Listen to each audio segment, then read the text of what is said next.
नमस्कार मित्रों, मेरा नाम है विष्णु कुमार शर्मा।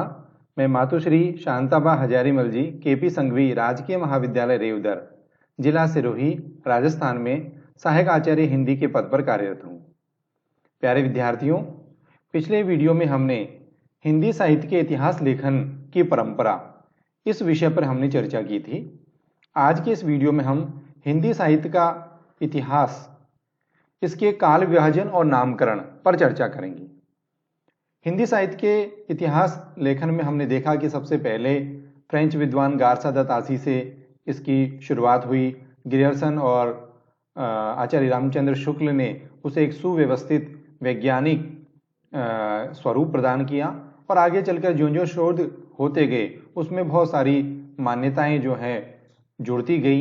बहुत सारी धारणाएं जो पूर्व में इतिहासकारों द्वारा प्रस्तुत की गई थी, उनके स्थान पर नवीन मान्यताओं, नवीन स्थापनाओं की प्रतिष्ठा हुई। अब उसमें इतिहास लेखन का कार्य, जो महती कार्य गारसा द तासी से शुरू हुआ और शुक्ल जी ने जिसे एक व्यवस्थित स्वरूप प्रदान किया, उसमें अनेक समस्याएं हैं। साहित्य के इतिहास लेखन की विभिन्न समस्याएं, इन पर हम एक अलग से वीडियो में बात करेंगे। सबसे महती जो समस्या है साहित्य के इतिहास लेखन की, वह है काल विभाजन और नामकरण। तो आइए आज के इस वीडियो में हम इसी विषय पर बातचीत करते हैं कि किस प्रकार से सबसे पहले ये प्रयास शुरू हुआ और किन किन इतिहासकारों ने किन किन आधारों पर ये काल विभाजन और नामकरण किया और सर्वमान्य कौन सा है, और परीक्षाओं की, विशेष रूप से प्रतियोगी परीक्षाओं की दृष्टि से हमें किन किन बातों को ध्यान में रखा जाना चाहिए। सबसे पहले काल विभाजन और नामकरण का प्रयास, जैसा कि मैंने आपको पिछले वीडियो में बताया, जॉर्ज अब्राहम ग्रियर्सन ने किया, जिनकी पुस्तक का नाम है the modern vernacular literature of Hindustan. इन्होंने पहले काल को चारण काल नाम दिया, क्योंकि उस समय तक बौद्ध सिद्ध जैन और दूसरे जो काव्य हैं, लौकिक काव्य आदि हैं, अपभ्रंश का काव्य है, इसके बारे में ज़्यादा खोजबीन नहीं हो पाई थी। जॉर्ज ग्रियर्सन जो है रासो साहित्य से बहुत ज़्यादा प्रभावित थे, इसलिए उन्होंने इस काल का नामकरण चारण काल किया है।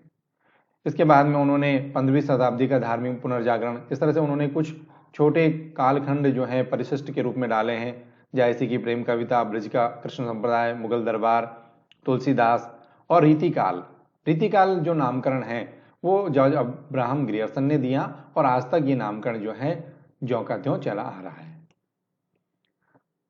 तुलसीदास जी के अन्य परवर्ती कवि 18 शताब्दी, कंपनी के शासन में हिंदुस्तान, महारानी विक्टोरिया के शासन में हिंदुस्तान और विविध।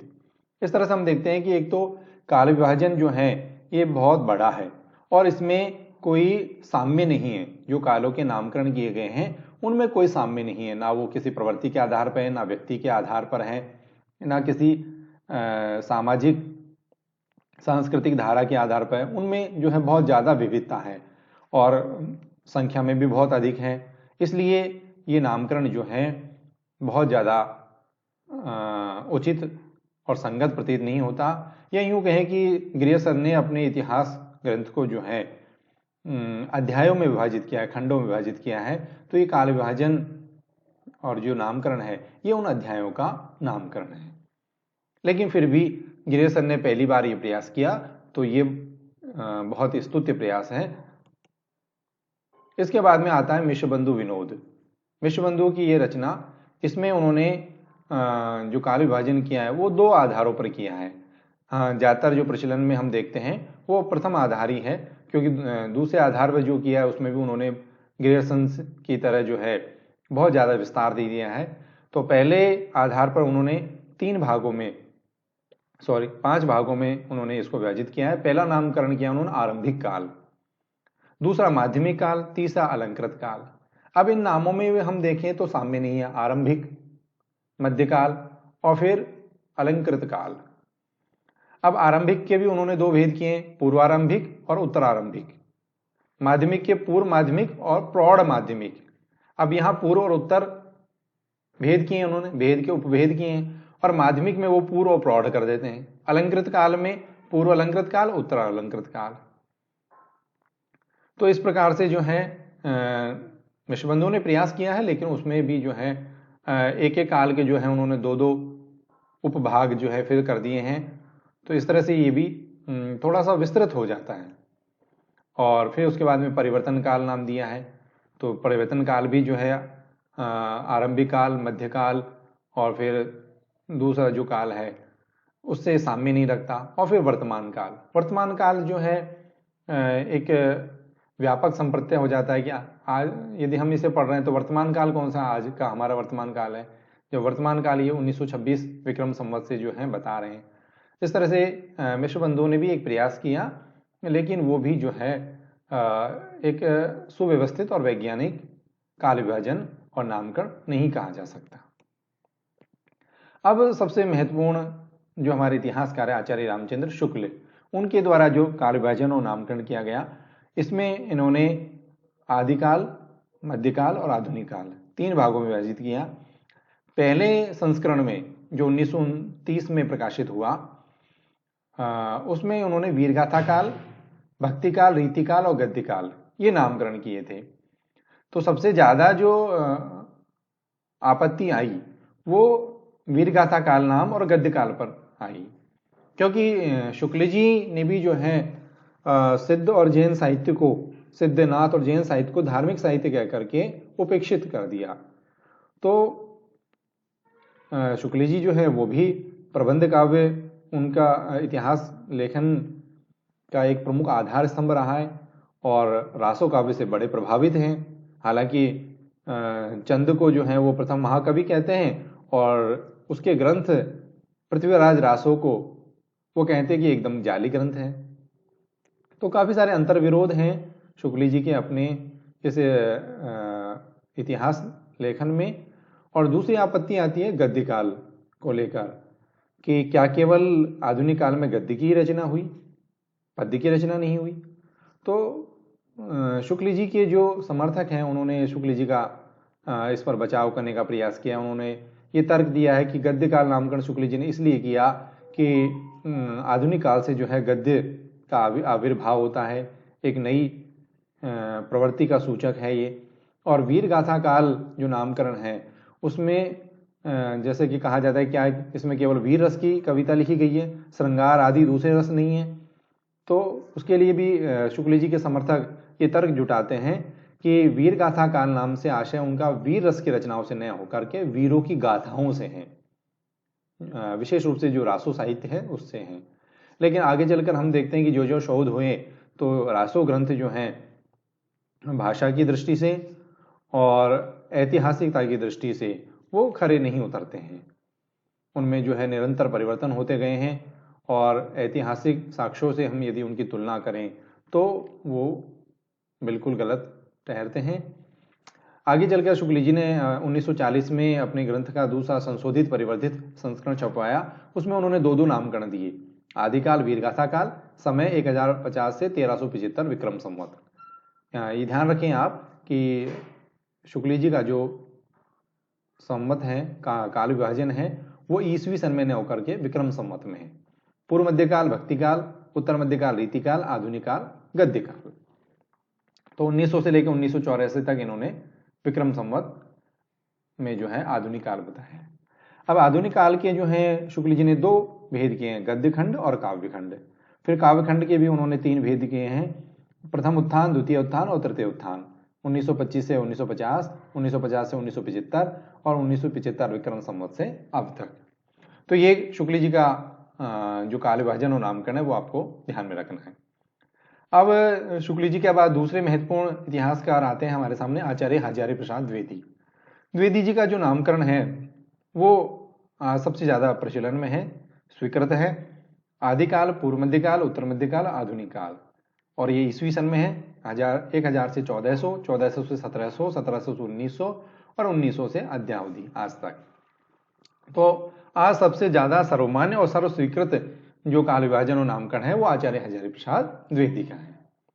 अब इसके बाद में डॉक्टर नगेंद्र, जिन्होंने हिंदी साहित्य का इतिहास लिखा, जो कि संपादित है, उनकी पुस्तक भी जो है इतिहास लेखन की दृष्टि से बहुत महत्वपूर्ण है और विशेष रूप से तथ्यों की दृष्टि से बहुत ज़्यादा महत्वपूर्ण ये पुस्तक है। इसमें आपको आधुनिक काल में जितना भी साहित्य लिखा गया है उसको अभी नई पुस्तक जो संशोधित परिवर्तित चल रही है, डॉक्टर हरदयाल ने उसे संशोधित किया है, नया जो एडिशन आया है उसमें उन्होंने 2004 ईस्वी सन 2004 तक की रचनाओं को शामिल कर लिया है। तो इस तरह से तथ्यों की दृष्टि से रचनाओं का, लेखकों, कवियों, विधाओं और उनकी रचनाओं की दृष्टि से डॉक्टर नगेंद्र की यह पुस्तक जो है ये विद्यार्थियों के लिए बहुत महत्वपूर्ण हो जाती है। आपका जो नामकरण है और काल विभाजन है उसमें आदिकाल आपने सन 650 से 1350। अब इसमें जो है आदिकाल के आरंभ की तिथि जो है काफ़ी पीछे ले जाते हैं ये। अब आदिकाल पर हम अलग से चर्चा करेंगे और विशेष रूप से आदिकाल का जो कालखंड है, पीरियड है, वो कब से कब तक माना जाना चाहिए और इसमें किन किन विद्वानों की क्या क्या राय है, इस पर एक हम अलग से वीडियो में चर्चा करेंगे। पूर्व मध्यकाल को उन्होंने सन 1350 से 1650 ईस्वी, उत्तर मध्यकाल को 1650 से 1850 और आधुनिक काल को उन्होंने 1850 से अब तक माना है। तो यहाँ पर डॉक्टर नगेंद्र का जो काल विभाजन है वो भी काफ़ी सम्यक है, लेकिन आदिकाल की जो आरंभिक सीमा है उसको काफ़ी पीछे ले जाते हैं, इसको लेकर के थोड़ा सा विवाद है। आधुनिक काल जो सन 1850 से अब तक माना है डॉक्टर नगेंद्र ने, उसके उन्होंने भेद भी किए हैं और ये आधुनिक काल के भेद डॉक्टर नगेंद्र ने ही किए हैं क्योंकि इनका जो इतिहास ग्रंथ है वो काफ़ी बाद का है। इससे पहले जॉर्ज ग्रियर्सन, मिश्र बंधु, आचार्य रामचंद्र शुक्ल, आचार्य हजारी प्रसाद द्विवेदी आप द्वारा जो काल विभाजन नामकरण किया गया है उसमें आधुनिक काल का ज़्यादा विभाजन देखने को नहीं मिलता क्योंकि ये सब जो धाराएं हैं और आधुनिक काल का जो साहित्य है वो परवर्ती साहित्य है। शुक्ल जी जो हैं 1941-42 में जो है इस दुनिया से विदा हो गए और हम देखें तो प्रगतिवाद, प्रयोगवाद, नई कविता, ये सारी उसके बाद की धाराएं हैं। तो डॉक्टर नगेंद्र ने जो है आधुनिक काल का जो काल विभाजन किया है वो इस प्रकार से है। पुनर्जागरण काल, जिसका नाम उन्होंने भारतेंदु काल भी दिया है, 1857 से 1900 तक। तो आधुनिक काल के काल विभाजन में सर्वमान्य जो काल विभाजन है वो डॉक्टर नगेंद्र का ही माना जाता है। पुनर्जागरण काल, भारतेंदु काल जिसका दूसरा नाम है, जागरण सुधार काल जिसे द्विवेदी काल नाम भी दिया है, 1900 से लेकर 1918। छायावाद 1918 से 1938, कई जगह जो है कुछ लोगों ने 1936 तक माना है। छायावादोत्तर काल, इसके दो भेद है, प्रगति प्रयोग काल 1938 से 1953 तक। बाद में जो है इसके भी दो भाग कर दिए हैं कुछ विद्वानों ने, प्रगति काल, प्रगतिवाद और प्रयोगवाद। प्रगतिवाद जो है 1938 से और 1943 तक हो गया लगभग, और उसके बाद में प्रयोग काल 1943 से 1953 तक। नवलेखन काल जिसे आज नई कविता कहा जाता है 1953 से लेके अब तक। अब इसमें 1-2 साल का डिफरेंस है, कहीं कुछ लोगों ने 1951 से माना है, कुछ ने 1953 से माना है। तो ये आधुनिक काल का काल विभाजन हम देखते हैं डॉक्टर नगेंद्र के अनुसार। तो ये हिंदी साहित्य के इतिहास का काल विभाजन और नामकरण है, जिसमें आपको मुख्य रूप से इन 5-6 इतिहासकारों को स्मरण रखना है। जॉर्ज ग्रियर्सन, मिश्र बंधु, आचार्य रामचंद्र शुक्ल, आचार्य हजारी प्रसाद द्विवेदी और डॉक्टर नगेंद्र। अब इसके बाद में आदिकाल का जो नामकरण है उसमें भी आपको कुछ और